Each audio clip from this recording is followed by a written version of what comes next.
নবম শ্রেণীর শিক্ষার্থীরা, তোমাদের প্রতি আমার আন্তরিক শুভেচ্ছা রইল।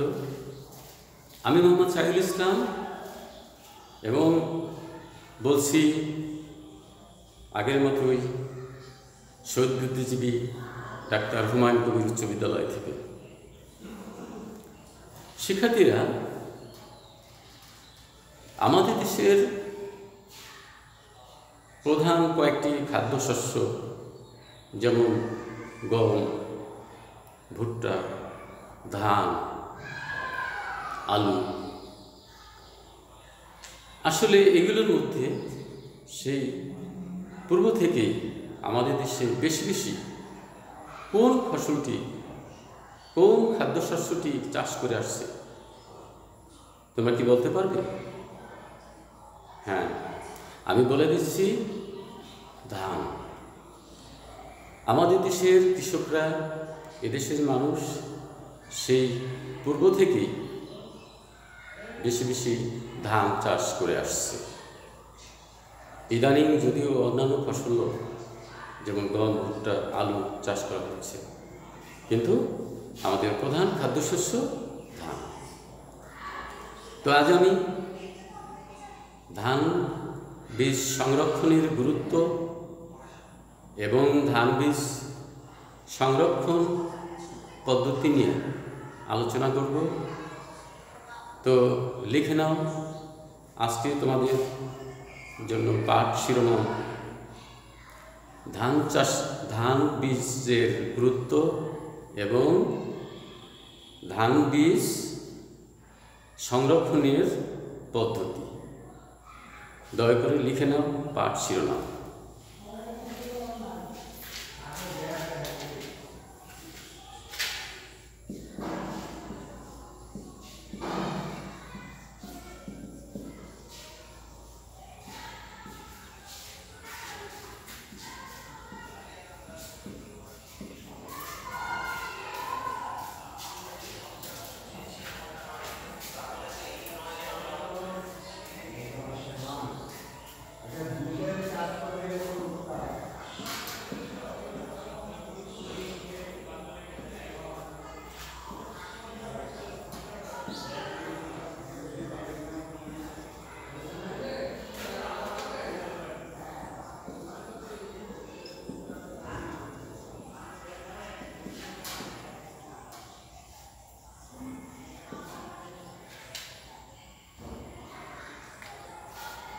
তো তাহলে পাঠ শিরোনাম হচ্ছে ধান বীজের গুরুত্ব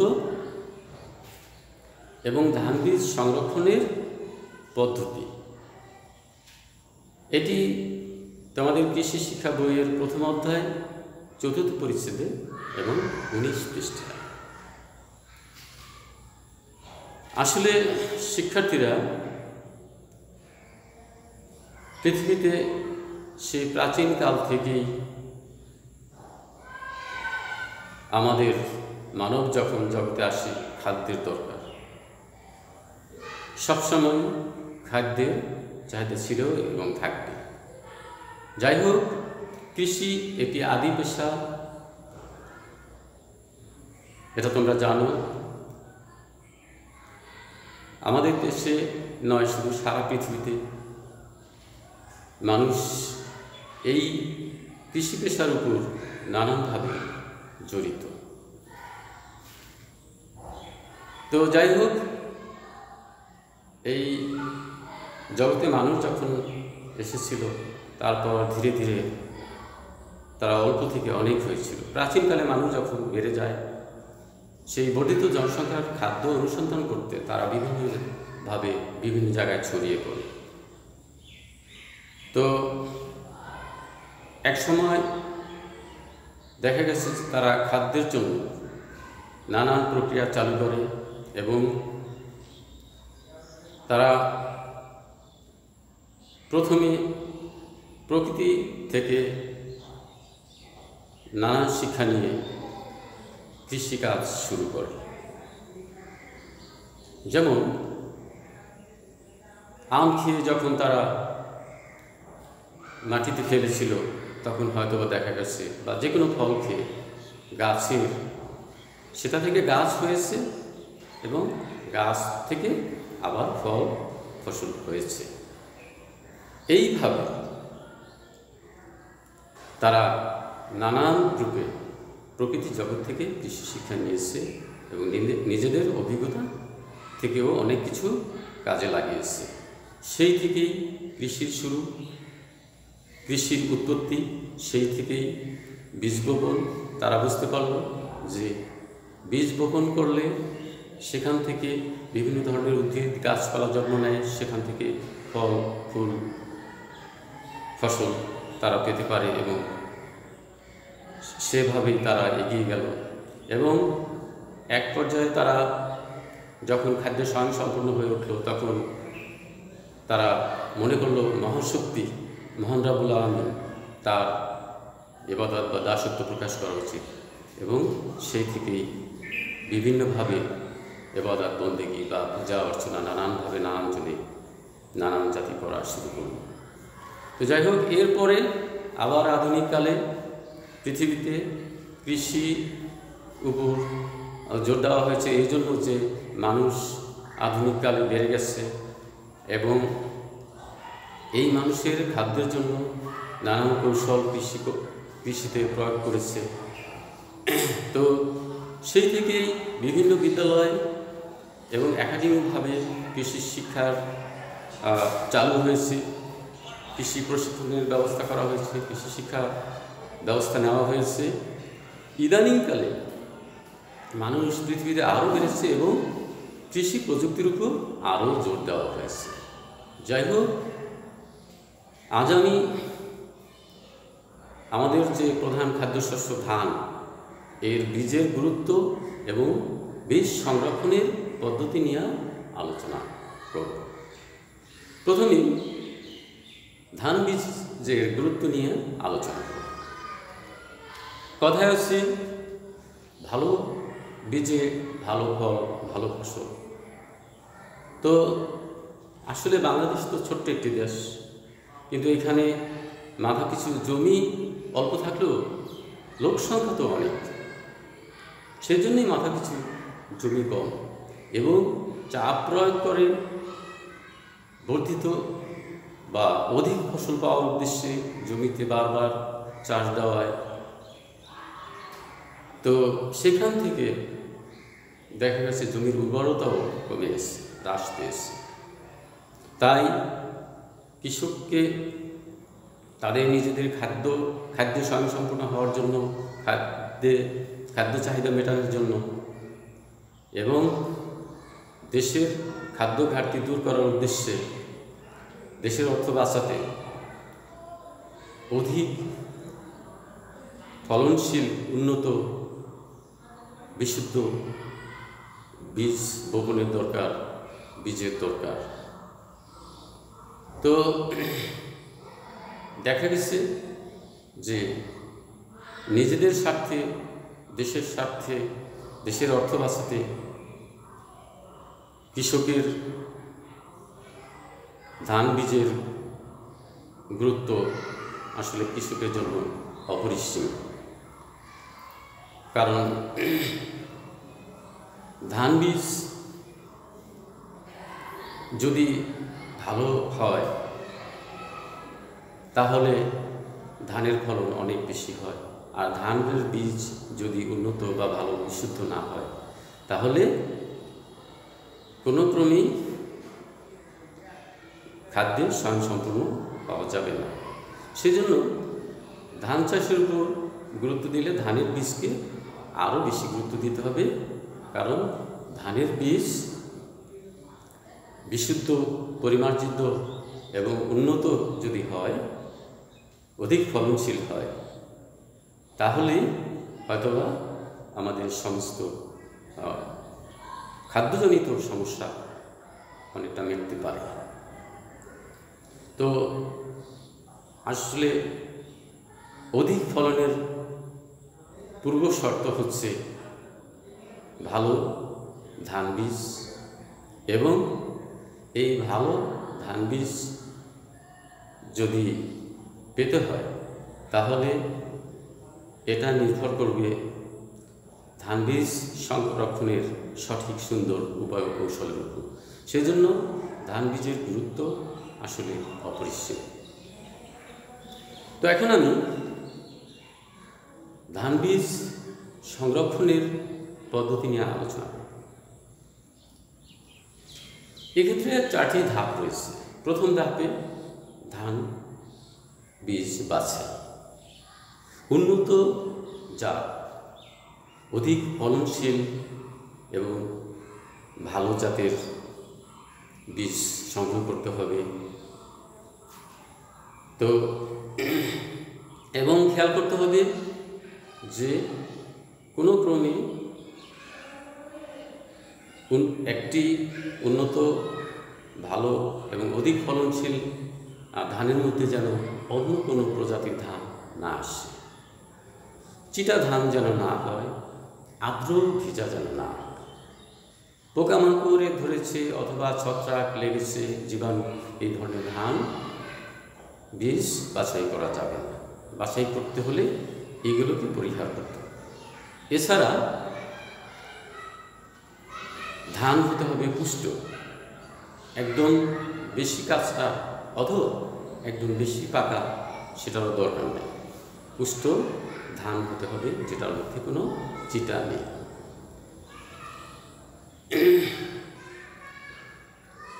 দ্বিতীয় হচ্ছে ধান বীজ সংরক্ষণের প্রক্রিয়ার কাজ। এই প্রক্রিয়ার কাজটা হচ্ছে ধান যখন আমরা এইভাবে বাছাই করে নেব, তারপরে ধানটাকে বেছে নিতে হবে, ঝেড়ে নিতে হবে, শুকিয়ে নিতে হবে। ধানের মধ্যে কোনো অন্য কোনো পদার্থ বা পাথর কণা এগুলো আছে কি না সেগুলো বেছে নিতে হবে। এরপর ধানের মধ্যে ছত্রাক কিংবা জীবাণু পোকামাকড়ে কোনো সমস্যা করলে সেই ধানগুলো বেছে ফেলে দিতে হবে। আর কোনো ক্রমেই আর্দ্র এবং ভেজা বীজ সংরক্ষণ করা যাবে না। তৃতীয় ধাপ হচ্ছে পাত্রস্থ করা।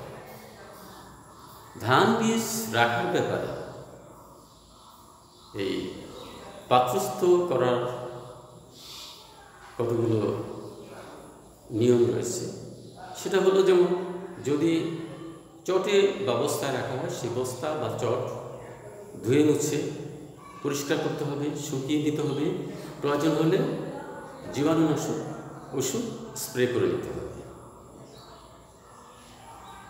গোলায় যদি ধান রাখা হয়, ধানের বীজ, সেক্ষেত্রে খেয়াল করতে হবে যে গোলাটাকেও সম্পূর্ণরূপে ধুয়ে মুছে পরিষ্কার করে শুকিয়ে তারপর চারিপাশে স্প্রে করে নিতে হবে এবং ঢাকার ব্যবস্থা করতে হবে। এরপরে দেখা যায় কিন্তু ডোলায় বা ডোলে ধান রাখে, বাঁশ বেতে তৈরি ডোলে ধান রাখে। সেটাও খারাপ না, তবে ঢাকার ব্যবস্থা করতে হবে এবং একই প্রক্রিয়ায় বিশেষ করে ঝাড়ু দিয়ে পরিষ্কার করে এবং ধুয়ে মুছে তো রাখতেই হবে, তারপরে সম্পূর্ণরূপে পরিষ্কার করতে হবে আর ভালোভাবে শুকিয়ে নিতে হবে এবং প্রয়োজন হলে ওই একইভাবে জীবাণুনাশক বা ছত্রাকনাশক ওষুধ ছিটিয়ে স্প্রে করে দিতে হবে। এছাড়া দেখা যায় কেউ কেউ মাটির মটকায় ধান রাখে, বীজ ধান, সেইভাবেও বীজ ধান সংরক্ষণ করা যেতে পারে। তবে ওই মাটির মটকাকে একইভাবে ধুয়ে মুছে পরিষ্কার করে শুকিয়ে তারপরে স্প্রে করে তারপর রাখতে হবে এবং ঢেকে রাখতে হবে। এবার আমরা আরেকটি জিনিস খেয়াল করে নেব, সেটা হচ্ছে 4 নম্বর, যে ধান বীজ বপনের আগ পর্যন্ত কিছু পরিচর্যার কাজ আছে। এই পরিচর্যাগুলো হচ্ছে, প্রথমত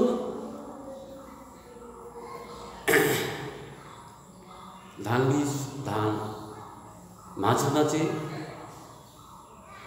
পাত্র থেকে ভালো জায়গায় রেখে শুকিয়ে নিতে হবে, যেন এটার আর্দ্রতা বা ভিজে ভাব না আসে। এরপর এই ধানের মধ্যে কোনো যেমন পোকামাকড় আছে কিনা বা থাকলে সেটা দূর করতে হবে, কিংবা কোনো জীবাণু, পিঁপড়ে, কীটপতঙ্গ ইত্যাদি সেগুলো দূর করার ব্যবস্থা করতে হবে। আর ঝেড়ে নিলে আরও ভালো হয়। ধান বীজ ঝেড়ে নেওয়া যায়, ঝেড়ে নিলে আরও যে কোনো সমস্যা থাকলে বা টুটা ফাটা কোনো চিটে একটু যে কোনো রকমের ময়লা আবর্জনা থাকলে সেগুলো এই ঝাড় দিলে পরিষ্কার হয়ে যায়। তো শিক্ষার্থীরা, এখন ধান সংরক্ষণের পদ্ধতি নিয়ে আলোচনা করব। এবার কিছু প্রশ্ন করব ধান বীজের গুরুত্ব এবং ধান বীজ সংরক্ষণের পদ্ধতি সম্পর্কে এর উপর। তো আমাদের প্রথম প্রশ্ন, আমাদের দেশের প্রাচীনকাল থেকে আসলে প্রধান খাদ্যশস্য কোনটি? উত্তর হবে প্রধান খাদ্যশস্য ধান। তো ধান চাষের অধিক ফলন পেতে হলে প্রথম এবং পূর্ব শর্ত কোনটি? এইখানে হবে প্রথম এবং পূর্ব শর্ত। ধান অধিক পেতে হলে চাষিকে ভালো বীজ সংরক্ষণের উপর গুরুত্ব দিতে হবে এবং সেক্ষেত্রে ভালো বীজ পেতে হলে বীজ সংরক্ষণ সঠিক উপায় করতে হবে। তো আরেকটি প্রশ্ন করব, সেটা হচ্ছে যদি জমিতে ধান বীজ সঠিকভাবে বপন করা হলো, সব কিছুই হলো, কিন্তু আসলে ধান বীজ ভালো না, সেক্ষেত্রে কি ফলন ভালো হবে? আসলে এক কথায় ধান সেক্ষেত্রে ভালো ফলন হবে। তো যাই হোক, এবারে আমি কিছু কথা বলবো ধান বীজের গুরুত্ব এবং সংরক্ষণের উপর, যেটা শেষ আলোচনা। তো কথায় আছে যে কোনো জমিতে দুনো ফসল। একজন কৃষককে কোনো জমিতে দুনো ফসল বা দ্বিগুণ ফসল পেতে হলে প্রথমে কোন জিনিসটির দরকার? সেটা হলো ধান বীজের উপর গুরুত্ব দিতে হবে এবং ধান বীজ সঠিকভাবে সংরক্ষণ করতে হবে। এবং দেখা যায় যে ধান বীজ সঠিকভাবে সংরক্ষণ হয়নি অথবা উন্নত বা ভালো জাতের বা বিশুদ্ধ জাতের ধান বীজ না, সেক্ষেত্রে কৃষকের যে কাজগুলো, যেমন সঠিক জমি নির্বাচন, সঠিকভাবে সঠিক সময়ে বীজ বপন, তারপরে আগাছা দমন, নিড়ানি, সার, সেচ বা পানি ব্যবস্থা, ওষুধ সবই হলো, কিন্তু তাতে কাজের কাজটি হবে না, সব কিছু ভণ্ডুল হয়ে যাবে এবং বলতে গেলে তার চাষটা কি ভেস্তে যাবে, যদি না সে উন্নত, বিশুদ্ধ, অধিক ফলনশীল বীজ বপন না করে। তো বীজ সঠিক এবং ভালো বীজের জন্য পূর্ব শর্ত হচ্ছে ভালো ভাবে ধানের বীজ সংরক্ষণ করা। এক কথায় কৃষকের অধিক ফলন পেতে হলে, বিশেষ করে ধান চাষের ক্ষেত্রে বা সকল চাষের ক্ষেত্রে, তো আজকের আলোচনায় যেহেতু ধান চাষ সম্পর্কে বলছি, তাহলে ধান বীজ সংরক্ষণ হলো পূর্ব মন্ত্র বা পূর্ব শর্ত। তো সেজন্যই ধান বীজ সংরক্ষণের গুরুত্ব এবং সংরক্ষণ পদ্ধতি সঠিকভাবে সঠিক নিয়মে পালন করতে হবে। এভাবেই ধান চাষ করে কৃষক তার নিজের খাদ্য ঘাটতি মেটাতে পারে বা খাদ্যের চাহিদা মেটাতে পারে, দেশের খাদ্য ঘাটতি দূর করতে ভূমিকা নিতে পারে, দেশের অর্থ বাঁচাতে পারে। তো বিদ্যার্থীরা, আজকের আলোচনার দ্বারা তোমরা ধান চাষে ধান বীজের গুরুত্ব এবং ধান বীজ সংরক্ষণ পদ্ধতি সম্পর্কে বলতে পারবে। এখন আমি বাড়ির কাজ দিয়ে দিচ্ছি।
তো বাসায় বসে তোমরা ধান বীজের গুরুত্ব এবং ধান বীজ সংরক্ষণের পদ্ধতি উপর একটি প্রতিবেদন লিখবে। অবশ্য প্রতিবেদনের মধ্যে কিছুটা মাঝে মাঝে নাম্বারিং সিস্টেম বা চার্ট সিস্টেম করে দিতে পারো। তো আজকে এ পর্যন্তই। আবার কোনো একদিন অনলাইন ক্লাসে অন্য কোনো বিষয়ের উপর তোমাদের সাথে আলোচনা করব। সে নাগাদ তোমরা ভালো থাকো, সুস্থ থাকো। ধন্যবাদ।